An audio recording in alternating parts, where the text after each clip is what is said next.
The human man was dragged through the tall silver gates. His hands were bound, his face covered in dust, and blood dried on his shirt.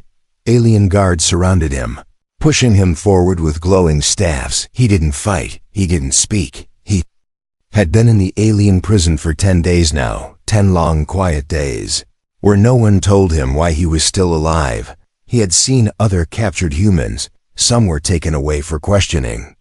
Some were punished. Most were never seen again. But this man, this one human, was kept watched. And now, brought here, he looked up confused, blinking as he stepped into the large throne hall. Everything inside was bright, glowing with crystals and energy. Alien nobles stood on both sides, tall and elegant, with sharp faces and glowing robes. They whispered when they saw him. Some laughed, some looked angry, and others just stared in silence. He heard one voice say, "Is that the one she chose?"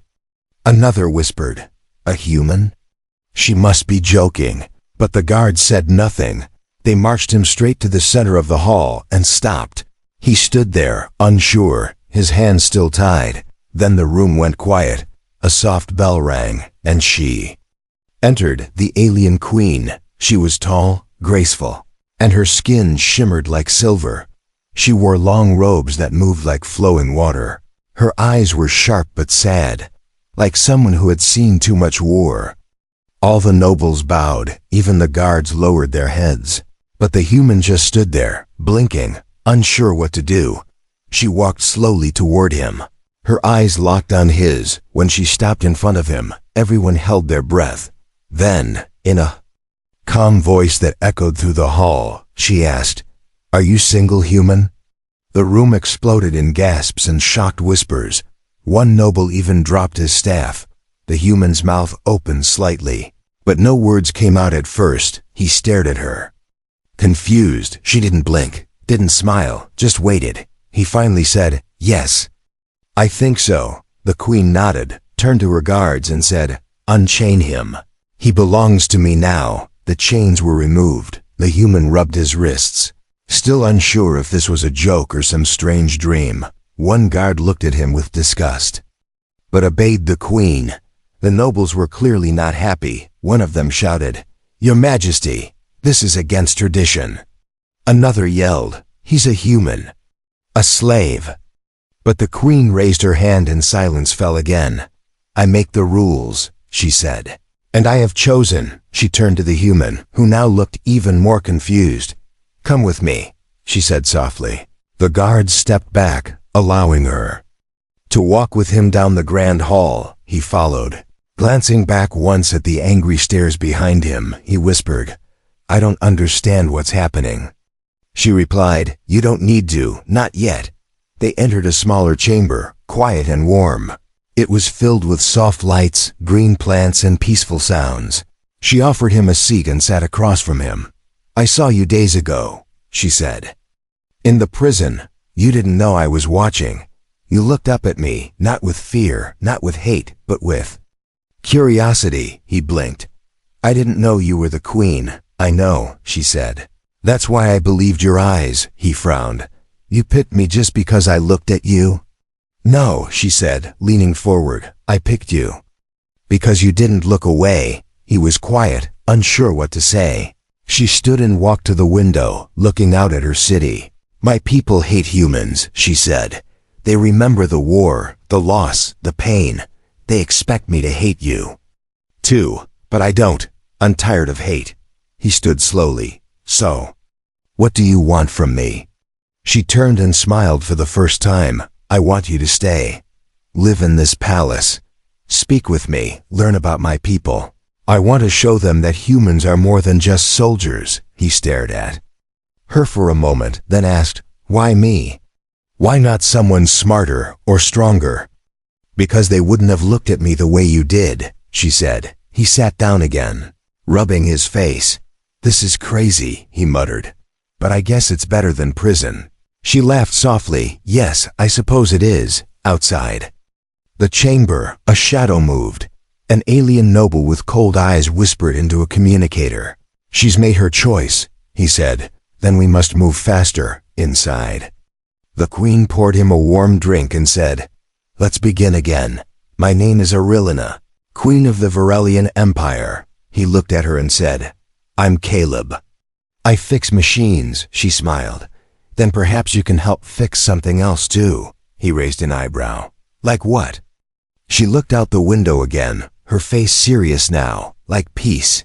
Caleb sat in a soft chair that didn't feel like a chair at all. It hummed gently under him, adjusting to his body. Across the table, Queen Arilina sipped her drink calmly. She watched him with curious eyes, as if studying every movement. He wasn't used to being treated this way. No chains, no guards shouting, no cold metal floor. Just quiet, warmth, and a woman who said she was queen. I still don't get it, Caleb finally said. Why are you being nice to me? Arilina tilted her head. Because I want something better for both our people. By keeping me here? Caleb asked, That's your plan for peace? She smiled, but it was a sad smile. No, Caleb, she said. You're not a tool. You're a sign. Something new. He looked around the chamber. Soft glowing walls, hanging lights and green vines. I've seen your prisons. He said, This isn't one. No, she said. This is my personal chamber. My real home. You are my guest. He didn't know what to say, so he stayed quiet. Arilina walked to a shelf and took out a small object, a round disc. With human writing, she handed it to him. It was an old Earth music disc, the kind used before the war. You have this? Caleb asked, shocked. She nodded. I collect them. I've been studying human culture for years, in secret. My advisors don't know. If they find out, I could lose everything. Then why risk it? He asked, holding the disc. Carefully she walked to the window, her back facing him. My mother died during the war, she said, voice low. She hated humans. She taught me to hate them too. But when she died, I read old records. Peace talks, human books, even old Earth broadcasts. I saw love, art, music, laughter. I saw things we never had. Caleb stood slowly, the disc still in his hand. You really believe humans aren't monsters? He asked. She turned around, her eyes glassy. I believe monsters are made, not born. Just like peace must be built. Caleb nodded slowly. And you think keeping me here will help build peace? No, she said, walking closer. I think knowing each other will. Suddenly the door opened, and a tall alien woman entered without knocking. She looked angry, her armor shining. Your Majesty, she said sharply. You didn't call the council today. They are waiting. Arilina kept her voice calm. Tell them I will arrive shortly. The woman's eyes landed on Caleb and narrowed. You're keeping him here? She said with disgust. He's the enemy. He's my guest. Arilina replied, her tone sharp now. The woman bowed stiffly and left, her steps loud and full of anger. Caleb watched her go and said, I don't think she likes me. Arilina sighed. That is Commander Vera. She is loyal but old-fashioned. She believes humans can't be trusted. Can she cause trouble? He asked. She already has, Arilina said quietly. But I will deal with her. Caleb walked to the window and looked out.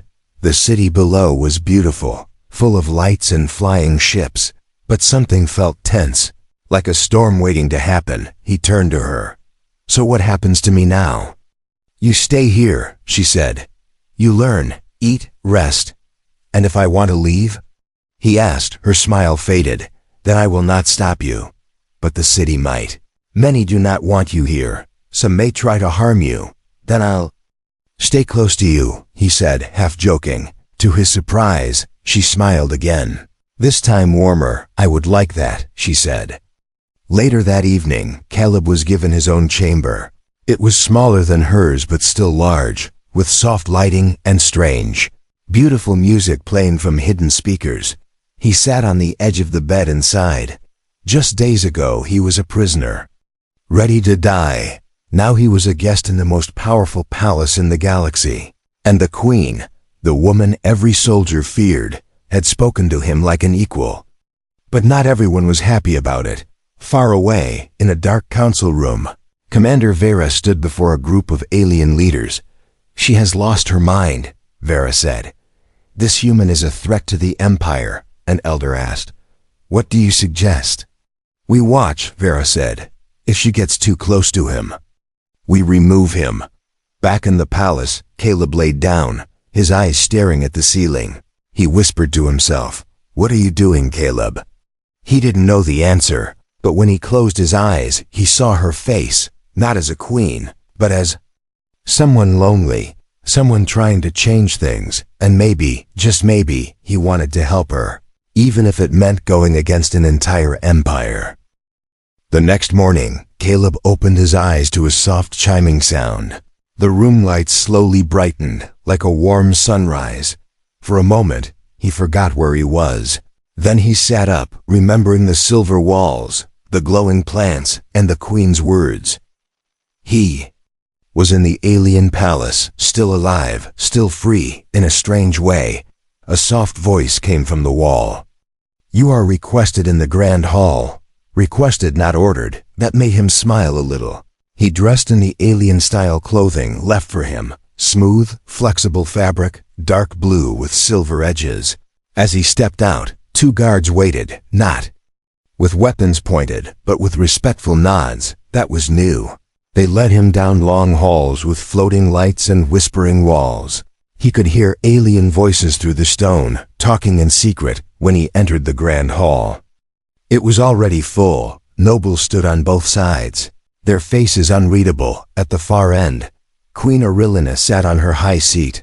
Wearing royal armor, she looked calm, but Caleb could see the tension in her shoulders. Commander Vera stood beside her. Stiff and angry, a tall male noble with black armor stepped forward. His eyes burned with pride. I am Lord Chris, he said, his voice loud and sharp. The Queen's choice is unacceptable. According to tradition, the outsider must prove himself. Caleb blinked. Prove myself? How? Queen Aurelina stood, her voice firm. There is an old law, she said. When the Queen chooses someone not of noble blood, they must face the 3 trials. Caleb stepped forward, confused. What kind of trials? He asked. Tests of mind, body, and soul, Lord Chris said with a smirk. Most nobles train for years to prepare. You will begin now, the nobles whispered, some smiling cruelly. Caleb looked at Aurelina, who gave him a small nod. He swallowed hard and said, All right, I'll do it. Vera stepped forward. First trial, the puzzle of the ancients. The crowd moved aside as a huge black stone was rolled in. Covered in glowing symbols, a table rose from the floor, and the puzzle was placed on it. Caleb was told to sit and solve it before the bell rang. He stared at the strange shapes. They looked like alien letters mixed with numbers. He didn't panic. He thought back to his childhood, puzzles with his little brother, pattern games, fixing broken machines. He took a deep breath and started moving pieces. The nobles watched, some laughing quietly, but slowly, the glowing lines began to form a shape, a star, a tree, a spiral. When the final piece clicked in place, the puzzle lit up, the bell rang, and the hall went silent. He had finished it just in time. Lord Chris looked surprised, but hid it quickly. The human passes the first trial, he said coldly. Caleb looked at Aurelina, who smiled with pride. Next, Vera said, the trial of strength. The floor opened, revealing a small arena. Below, Caleb was lowered down by a platform, surrounded by walls of smooth black stone. He looked around, expecting a warrior. Instead, a large beast walked in, 4 legs, glowing red eyes, thick fur, and sharp claws. The crowd roared above. He had no weapon, no armor, just his mind. The beast growled. But Caleb noticed something. Its eyes were wide, not just angry, but scared. He raised his hands slowly and knelt down, showing he wasn't a threat. The crowd booed, coward. Someone yelled, but Caleb kept still, whispering softly, like he did with frightened dogs on Earth. The beast sniffed the air, stepping closer. Caleb didn't move.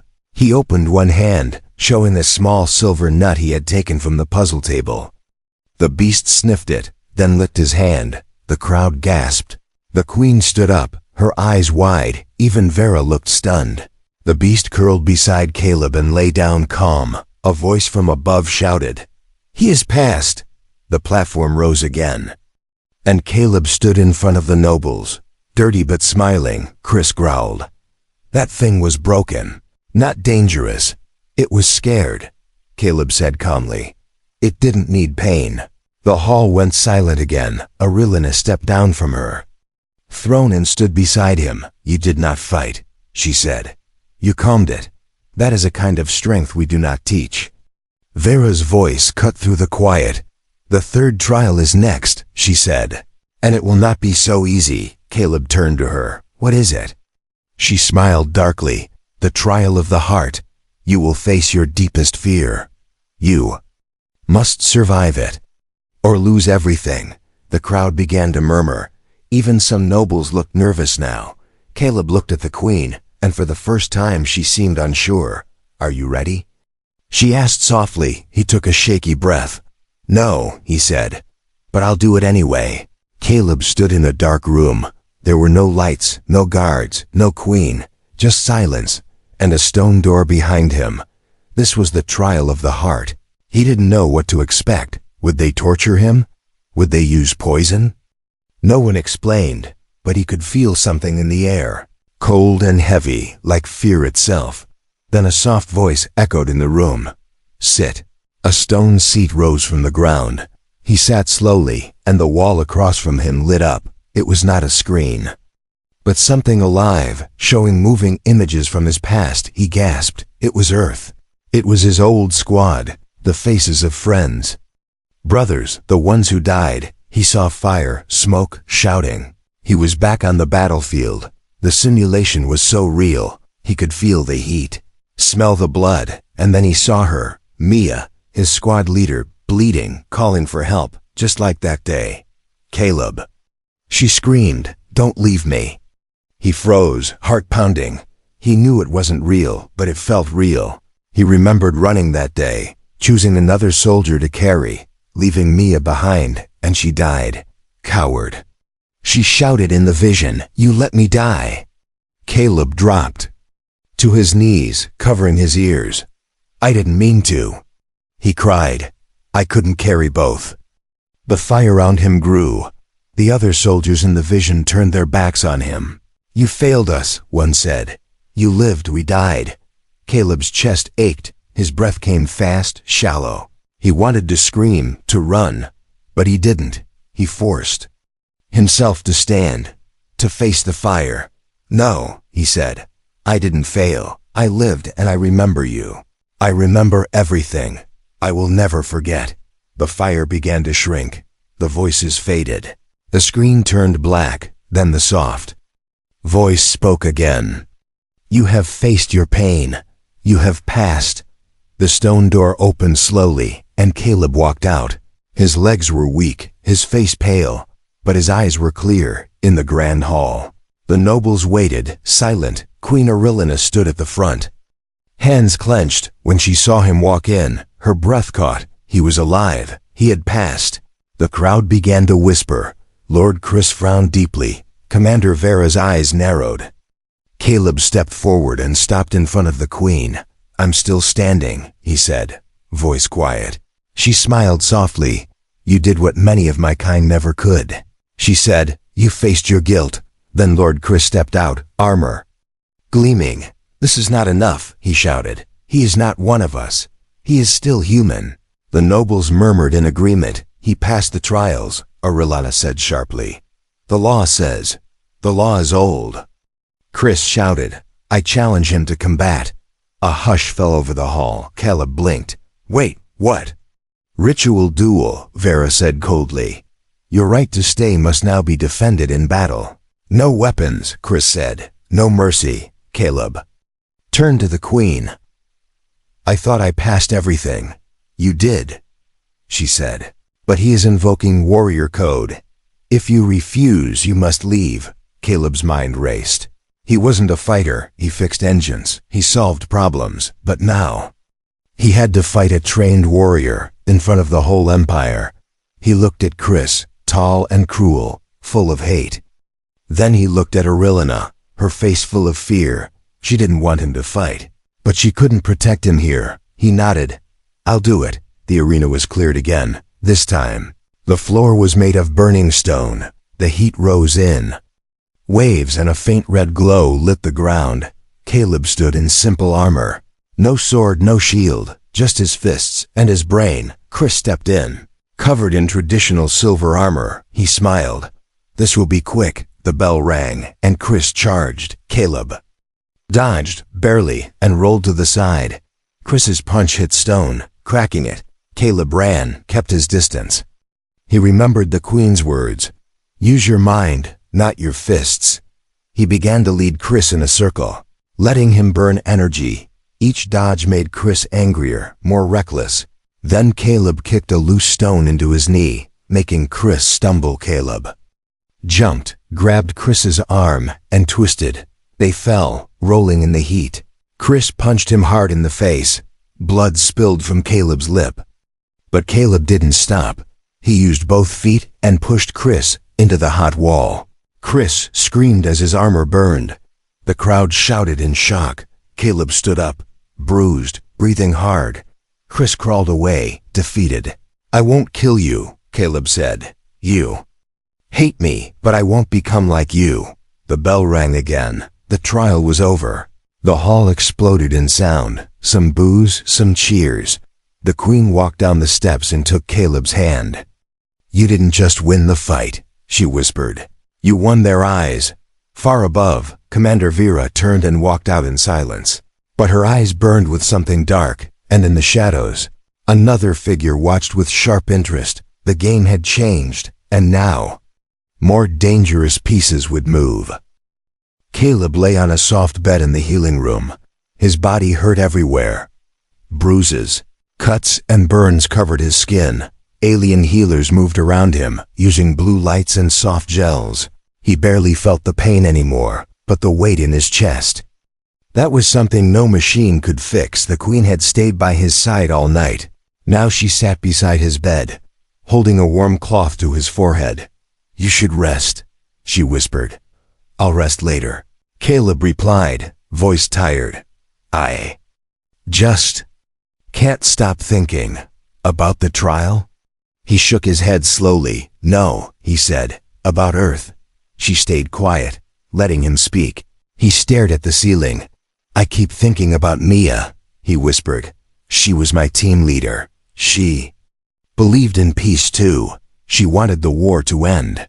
But she died because I had to choose who to carry. I picked the one who screamed louder. His voice broke. I left her behind. Arilina touched his arm gently. You made a choice in chaos, she said. A choice no one should ever have to make. She wasn't angry. She would have understood. Caleb looked at her with tired eyes. You don't know that. No, she said. But I know you. You carry guilt like armor. It's time to let it go. Before he could reply, a royal guard entered the room. He bowed low, avoiding Caleb's eyes. Your Majesty, he said, the council demands your presence. What now? She asked sharply. They say you have gone too far. They want a vote. Arilina stood, her face calm but cold. Caleb sat up with effort. Let me come with you. No, she said quickly. You need to heal. This is my fight. But it's about me, he said.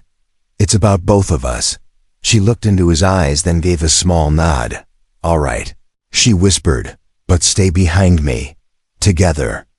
They entered the Grand Council chamber. It was darker than usual, filled with tension. Nobles sat in a wide circle, dressed in heavy robes.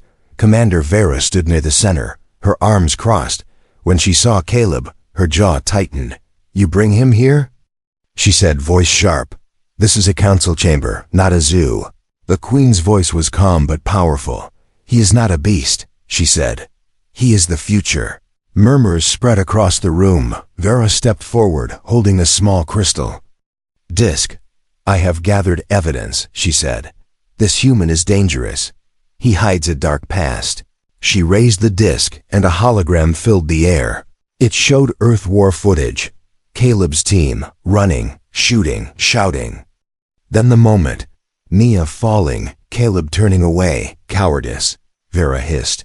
He left her to die. Caleb froze, heart pounding. The memory burned inside him again. The nobles looked at him with cold eyes.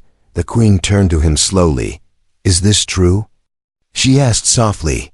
"Yes," he said, not hiding, not flinching. "I made the choice. I regret it every day. But if you think that means I'm evil, then you don't understand war." He stepped forward, his voice strong now. "We all made choices we hate. But I'm here. I chose to help you, even when your people hated me. I stood in fire for you." The room was silent. Then Arilena said, "And I still stand with him." Vera's voice rose again. Angry, desperate. "You are blinded by emotion," she shouted. "You would burn the empire for a human. I would save it," Arilena replied. "I would break old hate and build something new." The council leader stood, his robe heavy with gold symbols. "Enough," he said. "We will vote. One voice for peace, one voice for tradition. If the queen loses, she must step down." Caleb looked at her, shocked. "You didn't tell me," he whispered. She smiled sadly. "I hoped it wouldn't come to this." One by one, the nobles cast their votes, some in her favor, others against. Each name echoed like a drumbeat in Caleb's chest. Finally, the last noble stood, an old woman with white eyes. She paused for a long moment, then said, "I vote for the queen." The vote was tied. Then the council leader said, "One tie remains to be broken. The old laws say the queen's chosen may speak." All eyes turned to Caleb. He stepped forward, nerves shaking, but his voice was clear. "You think I'm a mistake," he said. "You think I'm weak because I failed once. But I survived. I learned. And I stood beside your queen when no one else would." He looked around the room. "You can throw me out, or you can try something new, because your hate hasn't saved anyone. But maybe, just maybe, love will." Silence again. Then the council leader nodded. "The human has spoken. The queen shall remain." Cheers broke out from the queen's supporters. Vera turned and stormed out, rage on her face. But in the shadows of the chamber, someone else smiled. A figure in a dark robe, watching carefully. Caleb didn't notice, but danger was still near. Even as the queen touched his hand and whispered, "You've changed everything." He looked at her, and for the first time, smiled with hope. But neither of them knew. The true test had not yet begun. The palace was quiet that night, but it was not peaceful. Shadows moved in corners where guards once stood, eyes watched from the dark, and footsteps made no sound. Something dangerous was coming. Caleb didn't know it yet. He stood on the balcony outside his room, looking at the stars. He still couldn't believe everything that had happened. A week ago, he was a prisoner. Now, he was the queen's chosen, and her last hope for peace. Behind him, the soft sound of a door opened. Queen Arilena stepped out, wearing a long silver robe. Her face was calm, but her eyes showed exhaustion. "You can't sleep either?" she asked. Caleb shook his head. "I keep thinking about what's next," he said. She leaned on the railing beside him. "The vote gave us time," she said. "But it did not stop our enemies." "Vera?" he asked. "She's dangerous, yes," Arilena replied. "But someone else is moving in silence. I can feel it. I'm being watched." Caleb nodded. "So am I." She turned to face him. "I should send you away," she said quietly, "somewhere safe." Caleb gave her a tired smile. "If you think I'd leave now, you really don't know me." She touched his hand gently. "I do know you," she whispered. "That's what scares me." Before he could reply, a loud sound echoed through the hall, a crash, then shouting. They both turned as a guard burst in. "Assassin in the West Wing!" he shouted. "Protect the queen!" Caleb pulled her behind him by instinct. More guards ran in, forming a circle around her. But the fear in their eyes told him something. They weren't ready for this. A wall exploded inward, and smoke filled the room. From the dust, a figure stepped out, dressed in black, face hidden, holding a long glowing blade. The assassin moved like a shadow, silent, fast, deadly. Guards rushed forward, but they fell one by one. The blade moved too quickly. Arilena tried to step forward, but Caleb stopped her. "Stay back," he said, grabbing a fallen guard's stun rod. The assassin turned to him next. They stood face to face, man and killer. Caleb could barely breathe. His body was still weak from the trials, but he held the weapon tight. He wasn't fighting for a throne or a title. He was fighting for her. The assassin lunged, but Caleb ducked low and struck fast. The stun rod sparked against the blade, sending light across the room. He blocked another attack, barely, then kicked the assassin back, but the killer was fast, too fast. Caleb was thrown into a pillar, coughing hard. The blade came down, and Arilena stepped between them, raising her own arm guard to block. The blade sparked again, this time louder. She shouted, "No more!" Then the guards returned, rushing in behind her. Together, they overwhelmed the assassin. The figure was disarmed and pinned to the floor. Arilena stepped forward and pulled off the mask. Her eyes widened in shock. It was one of her own royal advisors, a man who had served her family since childhood. "Why?" she asked, voice shaking. The man spat blood and growled, "Because you betrayed your blood for a human. You were supposed to lead us, not shame us. You are no queen." She looked down at him, tears in her eyes. "I am more queen than you ever understood, because I chose love." She turned away as the guards took him. Caleb sat on the floor, holding his ribs. "You okay?" she asked, kneeling beside him. He laughed weakly. "Not really, but I'm alive." She held his face gently, wiping blood from his lip. "You saved me," she said softly. "I told you," he whispered. "I'm not leaving you," she smiled, then kissed his forehead.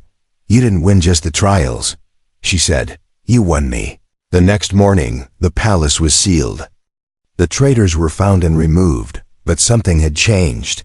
The people had seen it all, the human who fought not for power, but for their queen. Whispers spread in the city. Some called him brave, others called him foolish, but all agreed on one thing: he had risked his life for her, and she had chosen him, not just once, but again and again. In the throne hall, the nobles gathered once more, not to vote, but to listen. Queen Arilena stood before them in royal armor. Caleb stood beside her, now wearing the mark of royal protection on his shoulder. "I chose him," she said, voice strong, "and he proved himself in blood, in fire, and in heart.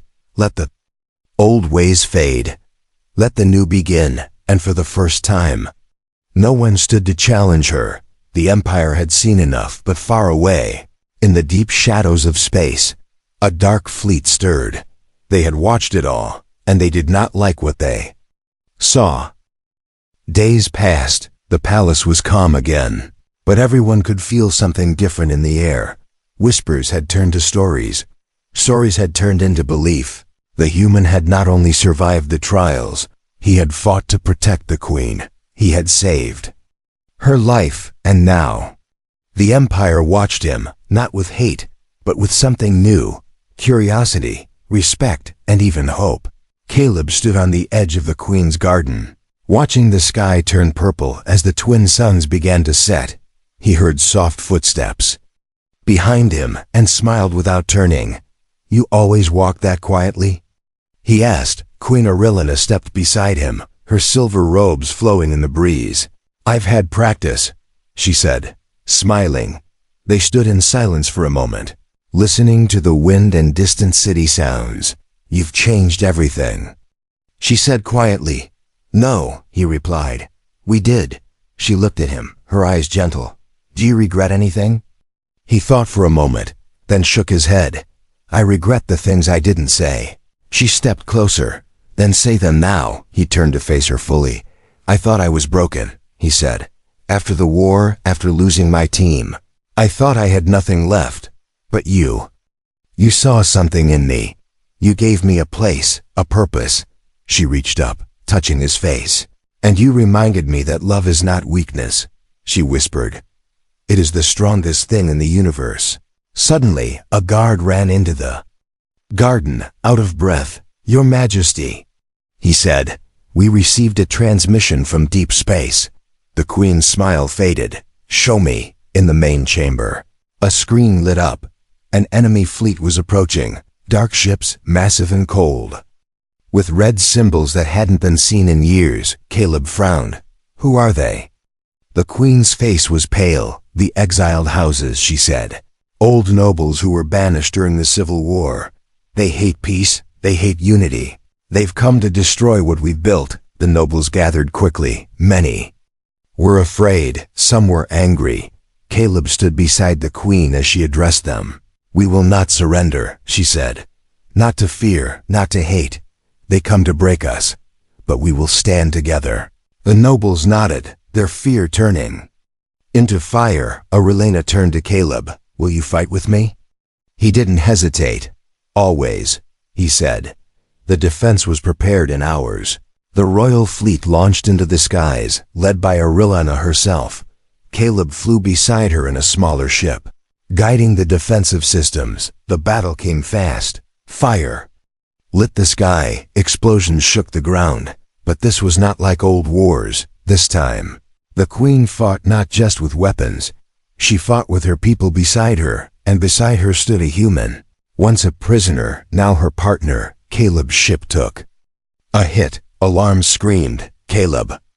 The Queen shouted over the comms. I'm okay, he said, gripping the controls.